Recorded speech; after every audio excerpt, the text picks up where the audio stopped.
하나님 말씀은 사무엘하 19장 15절에서 23절까지의 말씀입니다. 16절에서 23절까지 읽겠습니다. 사무엘하 19장 16절에서 23절입니다.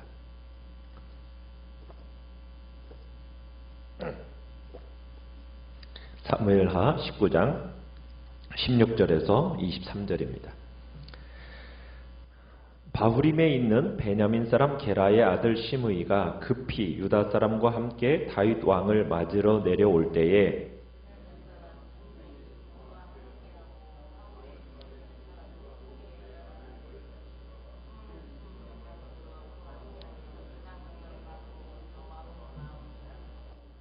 왕의 가족을 건너가게 하며 왕이 좋게 여기는 대로 쓰게 하려 하여 나룻배로 건너가니 왕이 요단을 건너게 할 때에 게라의 아들 시므이가 왕 앞에 엎드려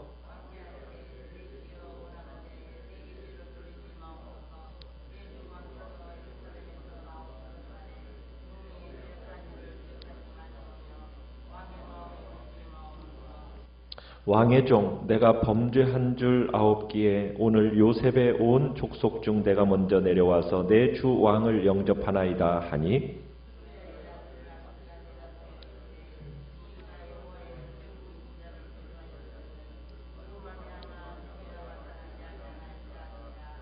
다윗이 이르되 스루야의 아들들아 내가 너희와 무슨 상관이 있기에 너희가 오늘 나의 원수가 되느냐 오늘 어찌하여 이스라엘 가운데서 사람을 죽이겠느냐 내가 오늘 이스라엘의 왕이 된 것을 내가 알지 못하리요 하고 왕이 시므이에게 이르되 내가 죽지 아니하리라 하고 그에게 맹세하니라. 아멘.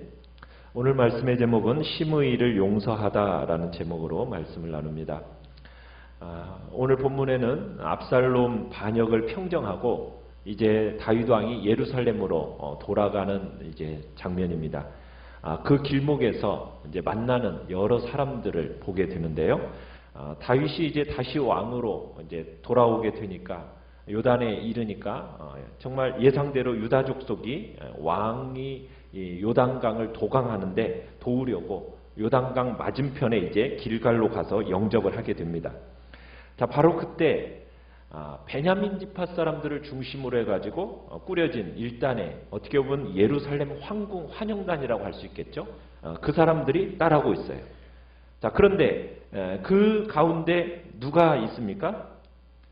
지난번 이 요단 나루를 건너 도망칠 때 다윗을 따라다니면서 끊임없이 저주를 퍼부었던, 돌을 던지고 먼지를 흩날리면서 그렇게 저주했던 바후림에 거주하는 베냐민 사람 게라의 아들 시므이가 급하게 지금 유다 사람과 함께 다윗 왕을 맞으려고 내려왔습니다.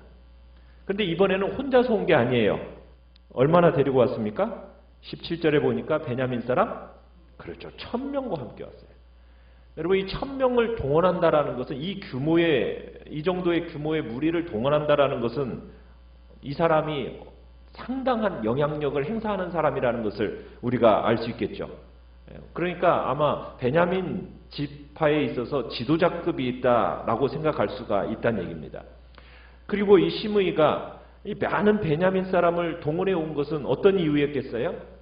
다윗이 자기를 살려주면 자신은 베냐민 지파의 충성은 자기가 보장한다.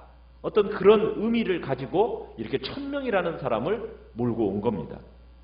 거기에다가 이 시므이는 사울 왕과도 아마 모종의 관련이 있던 인물이었다는 것이 틀림이 없어요. 왜냐하면 이 시므이의 이 환영단 속에 누가 함께 들어 있습니까? 17절에 보시면 사울 집안의 종 시바도 지금 그 안에 함께 있습니다. 그러니까 이 시바가 누구누구를 데려갔어요? 아들 15에 종 20명을 함께 동참했다는 것을 생각할 때 사울 왕가와도 이 시므이가 관련이 있다, 이렇게 볼 수가 있다는 얘기입니다. 그러면서 이들이 왕이 안전하게 요단강을 건너도록 최선을 다합니다. 이 사람들은 지금 다윗의 환심을 사야 할 사람이에요. 시므이는 분명히 다윗에게 잘 보일 이유가 있죠. 왜요? 시므이는 한마디로 지금 그 마음이 어떤 마음이었겠어요? 죽을 맛이죠. 그렇지 않아요? 왜냐하면 자신이 파악한 바로는 이 전쟁에서 누가 졌어야 돼요? 다윗이 졌어야 돼요. 다윗이 죽었어야 돼요. 다윗이 돌아오지 않았어야 되는데 지금 이게 다윗이 살아가지고 강을 건너오는 겁니다. 자기가 지금 압살롬 반역으로 쫓겨날 때 나루터에서 다윗에게 어떻게 했는지를 생각할 때 죽어야 마땅한 거예요. 심하게 모욕하고 저주하고 돌까지 던졌잖아요. 그러더니 이제 다윗이 다시 이스라엘 왕으로 돌아온다 하니까 이제 자기 목숨이 생명이 위태로운 상황인 겁니다. 그러니까는 1000명이라는 사람을 데리고 나와서 지금 다윗 일행이 강을 건너는 일을 지금 도와주고 있는 겁니다. 자, 이 영접당이 도착했을 때 왕의 가족을 태우고 왕의 명령을 수행하기 위해서 지금 준비된 나룻배가 요단강을 먼저 건너오고 있어요. 그리고는 이제 왕 자신도 이제 요단강을 건너려고 할 때 이제 18절에 보면은 딱 시므이가 어떻게 하고 있습니까? 왕 앞에 엎드립니다. 그리고는 뭐라고 간청합니까? 정말 비굴할 정도로 몸을 굽히면서 살려달라는 거예요. 뭐라고요? 주여, 내 주여, 원컨대 내게 죄를 돌리지 말아달라고. 내 주 왕께서 예루살렘에서 나오시던 날에 종의 패역한 일을 기억하지 말라고. 왕의 마음에 두지 말라고. 그러면서 자신을 지금 왕의 종이라고 말하면서 지난번 자신이 저질렀던 죄를 뉘우치면서 그것을 갚기 위해서 지금 다윗 왕을 영접하고 있다고. 그 뒤에 보면은 그렇게 얘기하죠. 20절에 오늘 요셉의 온 족속 중에 내가 제일 먼저 지금 와서 내가 내 주왕을 영접합니다. 그러면서 지금 납작 엎드려가지고 지금 하는데 정말 시므이는 현실 적응에 소위 뭐 빠른 사람이라고 할 수가 있겠죠. 그러니까 압살롬 진영이 좀 이렇게 좀 유리하다 싶으니까 그 형세에 딱 붙었다가 불리하니까 또 어떻게 하고 있어요? 다윗 진영이 또다시 딱 기울어지는 지금 정말 현실 적응에 빠른 사람이라고 할 수가 있어요. 그러니까 아마 이 압살롬 반역이 일어났을 때 사울 왕가 복귀 운동의 어떤 시발점이 될 거다라고 아마 기대를 했던 것 같아요. 자, 이런 시므이의 변화에 대해서 자, 스루야의 아들들, 요압의 동생이자 다윗의 측근인 아비새가 다윗 앞에서 격분을 터뜨립니다. 21절에 보면 뭐라고 격분을 터뜨립니까? 시므이가 여호와의 기름 부으신 자를 저주하였으니 그로 말미암아 뭐하야 마땅하지 않겠다? 죽어야 마땅하지 않겠습니까? 이 말은요, 우리가 전에 사무엘하 16장 9절에서도 다윗을 막 저주하는 시므이를 향해서 아비새가 그랬거든요. 청컨대 나로 가서 저의 머리를 베게 하소서. 그렇게 간청했던 사람이 이 아비새예요. 그때 다윗이 뭐라고 그랬어요? 그냥 둬라. 하나님이 시므이를 통해 나를 저주하게 하셨다면 내가 그거 받아야 마땅한 거 아니겠느냐 하고서는 그때 시므이를 처단하지 않았었어요. 그런데 오늘 이 귀향길에 또 시므이가 그냥 또 맨 먼저 나와가지고 완전 태도를 바꿔가지고 막 아부를 하잖아요. 이 표정 하나 안 바뀌고 본인의 죄를 이실직고 하면서 자기 죄를 용서해달라고 막 살려달라고. 이때 아비새가 조연으로 또 등장하는 거예요. 뭐 하는 게 마땅하다고요? 이런 놈은 죽어야 마땅하다고. 자, 그때 또 다윗이 뭐라고 얘기합니까? 스루야의 아들들아. 이 스루야의 아들들아라는 얘기를 할 때는 여러분 아들들아 하면 아비새한테만 얘기하는 내용이겠어요? 여기에 또 누가 있어요? 아비새의 형이 누구라고요? 요압이에요. 요압. 그러니까 이 아비새의 반응은 요압의 반응이라는 것을 암시하고 있는 겁니다. 왜? 둘 다 같은 형제니까. 그러면서 22절에 그렇게 얘기하는 거예요. 내가 너희와 무슨 상관이 있기에?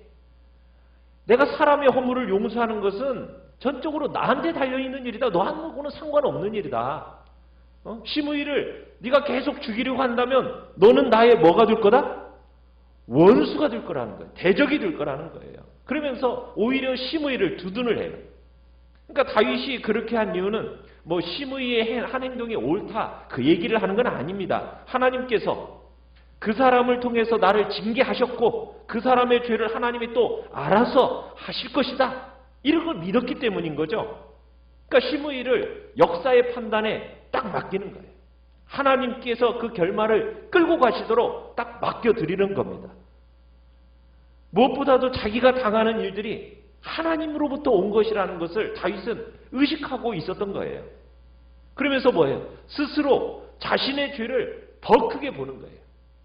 시므이의 저것보다도 내가 지은 죄가 더 크다. 이렇게 보면서 어떻게 보면은 용서의 도를 이렇게 갖출 수 있는 덕목이 이 다윗에게 있었던 겁니다. 그러면서 지금 다윗은 시므이의 그 모든 것을 용서하고 덮고 지나가겠다라는 거예요.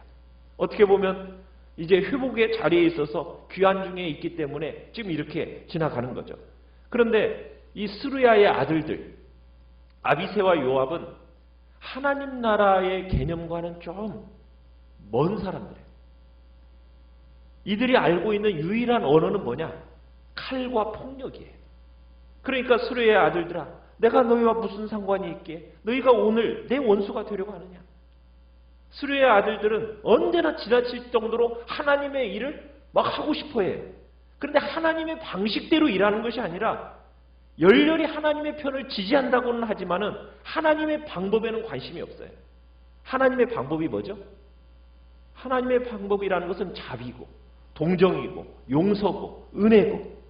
그런데 이 요압과 이 아비새 이 스루야의 아들들은 이런 단어와는 낯설어요. 이들에게 있어서는 폭력이에요. 칼이에요. 그러나 폭력과 칼은 은혜의 수단이 될 수는 없는 거거든요. 자, 이제 다윗이 시므이를 또 죽이지 말라고 한 이유에는 정치적인 이유가 있어요. 22절 하반절에 가보시면은 이렇게 얘기하고 있죠. 오늘 어찌하여 이스라엘 가운데서 사람을 죽이겠느냐? 내가 오늘 이스라엘의 왕이 된 것을 내가 알지 못하리요. 단 한 사람의 이스라엘이라도 사람에서 죽어야 되겠는가? 내가 오늘 지금 압살롬의 반역을 딱 진압을 하고 다시 이스라엘 지파들의 왕으로 재옹립되는 날인데 내가 이걸 어찌 알지 못하겠느냐? 이런 말로 지금 풀었을 수가 있어요. 이제 압살롬에게 기울어졌던 이 북이스라엘의 민심이 지금 나한테로 돌아오고 있는 시점에 다시 북이스라엘의 지파 사람인 이 베냐민의 지파의 유력자인 시므이를 죽여버리면 그러면 어떤 일이 벌어지는 거예요? 이 북이스라엘 지파 통치에 너무 큰 부담을 안겨주는 일이잖아요. 그러니까 다윗은 이런 치밀한 계산을 바탕으로 해서 지금 시므이는 결코 죽여서는 안 된다라는 것을 지금 얘기하고 있는 겁니다. 그래서 다윗은 지금 왕권을 복권되는 그 과정 속에서 사람에게 결코 보복하지 않겠다고. 이 마음이 단기간에 이스라엘 사람들의 마음을 이제 돌아서게 만들었죠. 참 우리는 이 시므이를 한번 생각하게 돼요. 참 시므이의 입장에서는 그럴 거예요. 사울 뒤에 왕이 된 이 다윗, 위적으로 판단해 보면 사울을 내몰고 왕이 된 반역자 이렇게 볼 수 있었을 거예요.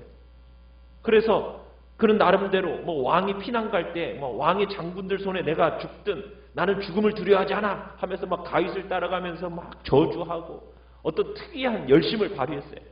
그런데 이제 상황이 딱 정반대로 바뀌니까 시므이가 요셉 족속 중에서 가장 먼저 왕 앞에 딱 엎드리면서 그러면서 또 저주하는 반대되는 열심을 부려요. 참 동전의 양면의 모습 같잖아요. 이게 참 간사한 모습이에요. 어떤 사람이 욕을 막 해댈 때는요 대단한 사람인 것 같지만요 여러분 또 나중에 그런 사람이 또 권력 앞에는 딱 납작 엎드려가지고 구걸하는 사람이에요. 참 형편없죠. 그런 사람의 말은 들을 가치가 없죠. 처음에 그런 얘기 들을 때는 기분이 상하지만 그것에 대해서 뭐 우리가 흔들릴 필요가 없어요. 나중에 보면요 그런 사람은 다 어떻게 됩니까? 다윗에게 이렇게 목숨을 구걸했지만 연장은 받았지만 나중에 어떻게 돼요? 그 욕심 때문에 솔로몬에 의해서 죽임을 당해요. 하나님 나라의 이 작은 모형, 교회입니다. 교회에서 많은 일들이 벌어져요. 그래서 지상의 교회를 무슨 교회라고 합니까? 전투하는 교회라고 그래요. 왜냐하면 완전하지 못한 존재들이 모여서 결국에는 끊임없이 싸워나가는 곳이기 때문에 전투하는 교회라는 얘기가 또한 되어져요. 지금 다윗은 시므이의 죄를 어떻게 하고 가고 있어요? 그냥 덮고 지나가요. 누구에게 맡기는 겁니까? 하나님께 맡기는 거예요. 왜? 역사의 결과가 어떻다라는 것을 알기 때문에. 하나님이 심의가 자기 꾀에 결국에는 넘어가게 하시고 결국에는 그 악의 심판을 받게 하시는 거예요. 우리가 인간적으로 처치하면서 가는 길이 아니라는 거죠. 우리는 잘 그래서 구분해 가야 돼요. 내가 해야 할 일이 무엇이고 주님께 맡기고 그 역사 속에서 맡기고 가야 할 일이 무엇인가. 우리가 그것을 잘 구분하면서 갈 줄 아는 지혜로운 마음이 우리에게 필요한 겁니다. 오늘도 주님 앞에서 우리에게 그런 지혜를 주시고 참으로 어떠한 상황 속에서도 주님 앞에 참 내어 맡기고 그리고 내가 해야 할 일이 무엇인지에 대한 분별력을 가지고 이 땅을 살아갈 수 있게 해달라고 이 시간 주님 앞에서 기도하시면서 오늘도 복된 하루 승리의 길을 걸어갈 수 있게 해달라고 이 시간 기도하시길 바랍니다. 기도하시길